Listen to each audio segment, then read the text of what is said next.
Thank you all for joining us for our SICSS-Howard Mathematica Funded Alumni Research in Progress Roundtable. During these Real Talk Roundtables, our hosting organizations, Howard, Mathematica, and SICSS, discuss the experiences of people of color within their institutions or offer tips and tricks for success. In the case of our SICSS panel today, teams who receive SICSS-Howard Mathematica Excellence in Computational Social Science Research Awards will be presenting their research projects in progress.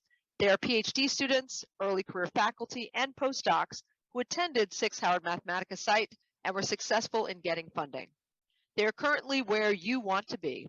I would recommend you learn about their projects, listen to their trajectory, and ask them questions so you can create a project that gets you funding this year from us and also throughout your career. Participants at the SICSS-Howard Mathematica site will have a chance to ask questions about their projects and get to know them during the second day of Praxis to Power. For now, I encourage you to settle in, listen, and learn. Hello, my name is Kimberley Baxter. I am a PhD candidate at New York University, and today I'm going to be talking about syntactic variation in African-American English, and specifically using geotagged Twitter data to investigate variation in African-American English, which I will also be calling AAE. So if you see AAE, think African-American English. And I'll be talking about variation in the syntax. And when you hear syntax, think grammar. So first, what is African-American English? So African-American English is a sociolect spoken mostly by African-American and Black people in the United States. It's one of the most widely studied language varieties in sociolinguistics, and I am a sociolinguist. AAE has its own grammatical structure, which operates differently from mainstream American English, also called MAE. And mainstream American English is also known as Standard American English, just in case the term was throwing you off. So, despite early myths to the contrary, as noted in Wolfram 2007, AAE participates in language variation across the United States. So I mentioned earlier that there are different grammatical systems in African American English as compared to mainstream American English. And one of the key areas in which you have a completely different system is the tense, mood, and aspect system in African American English. And unlike in mainstream American English, it allows us to use the verbs. It allows the use of verbs not only as tense markers to describe when something happens, but it also allows them to be used as aspect markers, which describe how something happens, and modality markers, which describe the meaning behind what the speaker said. So why am I using Twitter and not some other method? So there are a few reasons for this. First of all, Twitter gives us way more data than would be possible via sociolinguistic interviews or other really traditional methods such as surveys. Twitter's academic developer license allows a maximum of 10 million tweets to be mined per license per month. This allows the investigation of nationwide questions without having to spend years in the field. The second reason is that because the tweets taken from 2011 to 2023 were produced voluntarily by Twitter users, this method may also circumvent the observer's paradox and similar issues. And the observer's paradox is basically describing what happens when a speaker, and everybody does this, accommodates the person that they're speaking to. Things like code switching fall under this umbrella. And the paradox of it is, as a linguist, as a researcher, the only way to get at certain language questions is to go up and ask people. But when you go up and ask people, sometimes people will accommodate you and speak in a way that they think you want to hear rather than the way that they actually speak in the day-to-day. And so it kind of creates a conflict of, okay, well, how do I get this data without it being sort of tainted by the accommodations of people who don't think that I actually want to know about this thing that I'm asking about. By using Twitter data, I'm actually able to kind of get around this because a lot of this data, well, all of this data was produced voluntarily. I'm not having to go up and ask people for this. They have produced this in a way that they have wanted to produce it. without the context of an interview or a survey. And the third reason is where previous attempts at getting things like perfective done, which I'll talk about later, from interviews yielded very few results, even among speakers who used it. Twitter allows me to pinpoint parts of speech associated with African American English, as seen in Green 2002 and Bickford 1999, and map them across the contiguous United States. So instead of having to interview somebody for 45 minutes or longer, hoping that they use this part of speech, I can just go into the API, search for exactly what I want, and get a pile of data within a few hours. So syntactic variation in African American English. So I'm going to be talking about regional variation in African American English grammar. So basically, how does grammar change based on where people live? And looking at 3 specific parts of speech. So ain't for didn't. So for example, ain't plus the base form of the verb, also known as the infinitive. And constructions such as ain't see, ain't walk, ain't eat. And this is interchangeable with didn't. Habitual be. So for example, be plus verb in constructions such as be running, be eating, be talking. If you be running, it doesn't necessarily mean that you're running right now, but it means that you run often enough for the speaker to have noticed.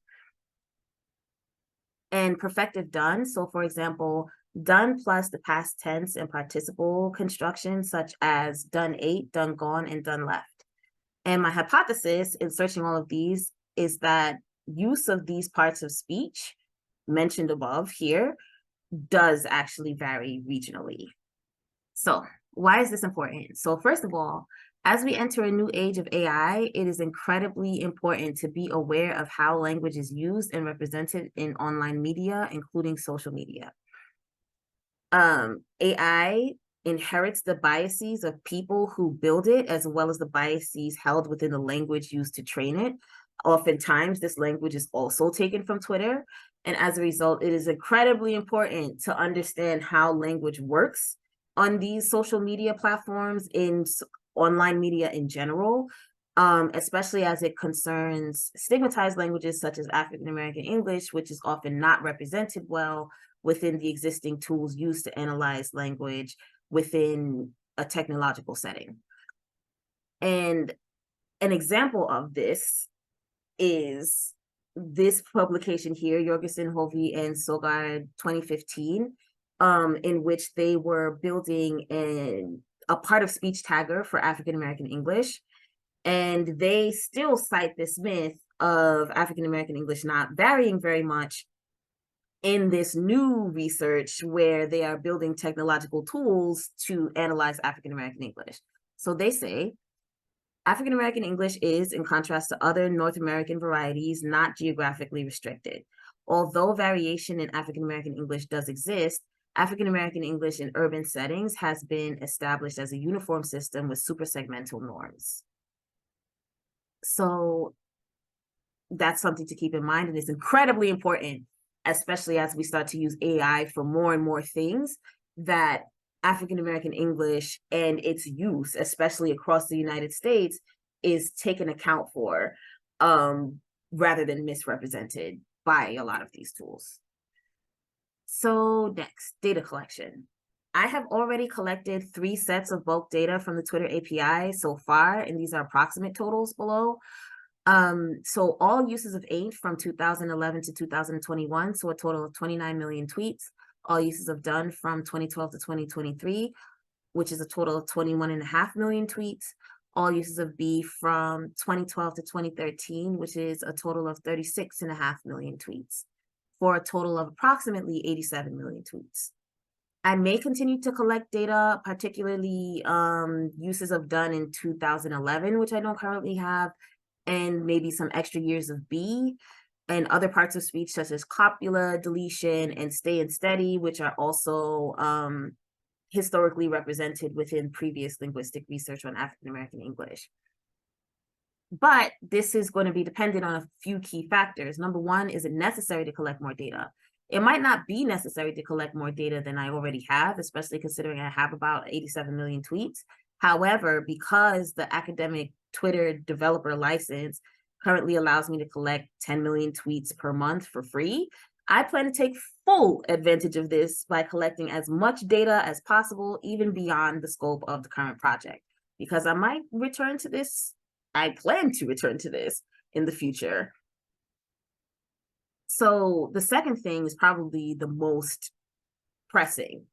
Will the data remain free at the time of the collection? So rapid policy changes at Twitter due to a change in ownership regarding developer licenses and the use of the API are directly affecting this study and the API used to be able to collect the data. Currently, the API is still working, but certain API packages have been discontinued, and new API packages such as the enterprise package, which allows a collection of up to 10 million tweets per month as well, can cost up to $42,000 a month, which for obvious reasons would make further data collection unfeasible for me if this were to happen. So with all of that being said, next steps. First, I've got to isolate tokens of ain't, be, and done from their respective all uses data sets. I have to use geospatial metadata to map use of these parts of speech across the contiguous United States, cross-reference this data with demographic data from the US Census in order to pinpoint locations with high populations of African American and Black people, and also investigate the semantic meanings of each of the isolated parts of speech in their respective geographic regions in order to deepen my understanding of exactly how all of these things are being used. This map is taken from my second qualifying paper and shows the indices of use of perfective done from 2012 to 2015. These indices were calculated by taking a ratio of tweets coded perfective done and dividing them by the total number of done tweets in a given location. And you can see a really high use of perfective done in the southeastern United States, which actually backs up the hypothesis from the qualifying paper, which is really cool. And here you can see use of the US Census data cross-referenced with the perfective done index to show rates of use in particular populations according to percentages of African American and Black people. You'll notice on the chart on the right, you have a lot of populations with very little or zero use of perfective done, but over 80% of the people identifying as Black or African American, whereas that same population, well, that same percentage of African American and Black people in terms of population density within the US Census tracts are not showing any kind of low use in the same way as New York in North Carolina. So if you look at the top left on the left chart, which represents New York, you see a whole bunch of data points, high populations of Black people, low use of perfective done. And on the right-hand chart, if you look at the top left, you see an empty corner where there would be high populations of Black people and low perfective done use. So finally, I have some outstanding questions. Are there semantic differences in how these parts of speech are used in different regions? So for example, in one region, can people use perfective done only for the distant past, while people in another region can use it to describe things that have happened yesterday? And then how do I ethically address the issue of demographic variables such as race and gender on a social media site designed for relative anonymity? More things to consider.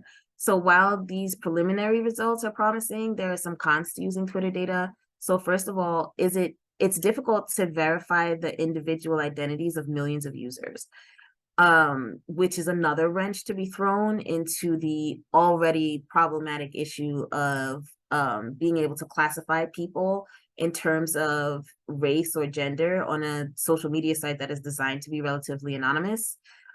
Second of all, more work needs to be done regarding the methods of the US Census and how they handle the norming of census data, especially in census tracts with smaller populations. And I will continue to investigate these and other issues as I continue my research. So what went well? So far, data collection has been amazing. I press the button, I walk away, I come back, there's data. Mapping the data was really good. I was able to use R to map the data and also to isolate the tokens within the all done files that I've already collected. I plan to reuse those methods in this study as well. And what's not going as well? So first of all, I was going to do a person-to-person survey, and the dissertation committee said absolutely not. That's going to take way too much time. So that got scrapped. Which kind of sucks because that would have been a more straightforward way of addressing demographic categorization of survey participants in a way that I'm not sure how to do for Twitter yet. And then also including demographic variables into the Twitter data set, as mentioned earlier. And I'm also still figuring out how to get at the semantic differences in certain parts of speech. But that's me done. Thank you. Thank you all for watching. For more information on SICSS-Howard Mathematica, visit our website, follow us on social media, and join our email list.